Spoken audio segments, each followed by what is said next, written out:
Police के गिरफ्त में आई दिल्ली एनसीआर की लुटेरी दुल्हन गैंग का गिरोह। गैंग में 2 महिला और 3 युवक थे शामिल। बता दें 2015 से लगातार लोगों के साथ कर रहे थे ठगी। गैंग में शामिल युवक अपनी पत्नी से करवाते थे दूसरे युवकों की शादी। विदाई की रस्म के बाद लुटेरी दुल्हन गहनों और कैश समेत हो जाती थी फरार। गैंग में शामिल दुल्हन की मौसी बनने वाली महिला समेत 3 युवक गिरफ्तार हो गए। लुटेरी दुल्हन फरार है। गैंग में 2 जोड़े हैं, पति और पत्नी, एक बिचौलिया भी शामिल है। ग्रेटर नोएडा के सूरजपुर थाना इलाके में गुमशुदा लड़की को अपनी गैंग में शामिल करने के लिए आरोपी बना रहे थे दबाव। पुलिस में शिकायत के बाद गैंग का खुलासा हुआ।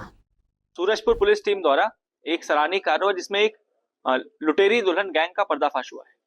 इसमें कुल 4 लोगों की गिरफ्तारी हुई है। यह लोग ऐसे लोगों को तलाश करते थे जिनकी शादी की उम्र निकल चुकी होती थी और जो लोग किसी के तलाश में थे, और उसके बाद ये लोग एक बिचौलियों के माध्यम से और खुद को 4-5 लोग खुद को एक परिवार बताकर फैमिली को अप्रोच करते थे और शादी कराते थे। शादी कराने के बाद जो 7वें दिन विदाई की रस्म होती है, जब उसमें बहू जो थी वो मायके आती थी तो वो सारा जेवर जो शादी में उसको मिलता था वो ले जाती थी और उसके बाद वापस नहीं जाती थी।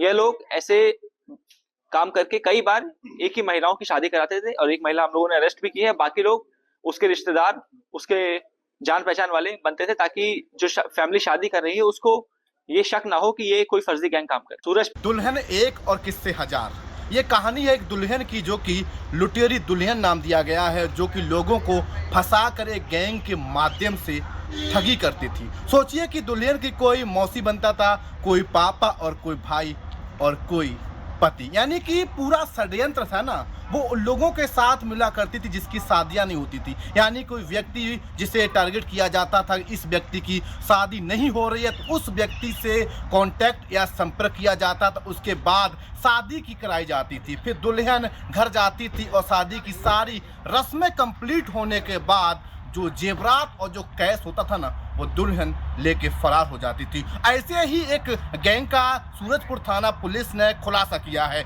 जिसमें अभी तक की माने तो 3 आरोपियों गिरफ्तार किया है, जिसमें 2 पुरुष और 1 महिला है। महिला वो है जो मौसी बनती थी, लेकिन जो जो दुल्हन है, जो लुटेरी दुल्हन है, वो अभी भी फरार है। पुलिस ने खुलासा करते हुए बताया है कि सूरजपुर कस्बे से एक लड़की गायब हो गई थी, उसकी गुमशुदगी है। वो सूरजपुर थाने में मुकदमा दर्ज हुई थी। उस जांच में पता चला है कि उस लड़की को भी उसी गैंग में शामिल करने के लिए जो गैंग के लोग हैं, जो मुख्य मास्टरमाइंड हैं, वो उन्हें प्रताड़ित और परेशान करते थे। तो ऐसे में पुलिस ने 3 आरोपियों को गिरफ्तार किया है, जिन पर काफी मुकदमे दर्ज। अलीगढ़ की बात की जाए, आगरा की बात की जाए तो वहां पर भी ऐसे कारनामों को अंजाम दिया है। तो कह सकते हैं कि जिन व्यक्तियों की शादी या जो उम्र दराज लोग होते हैं उनको टारगेट किया जाता था, फिर शादी कराई जाती, पूरी रस्में होती ना वो बाखूबी निभाई जाती हैं। शादी के 4 से 5 दिन बाद वो लड़की है पूरे जेवरात और पूरे घर का सफाया करके फरार हो जाती है। तो पुलिस का मानना है कि अभी तक के 3 आरोपी गिरफ्तार हो चुके हैं, लेकिन जो लुटेरी दुल्हन है वो भी पुलिस की गिरफ्त में जल्द ही होगी। Daily 24 Kumar, greater Noida.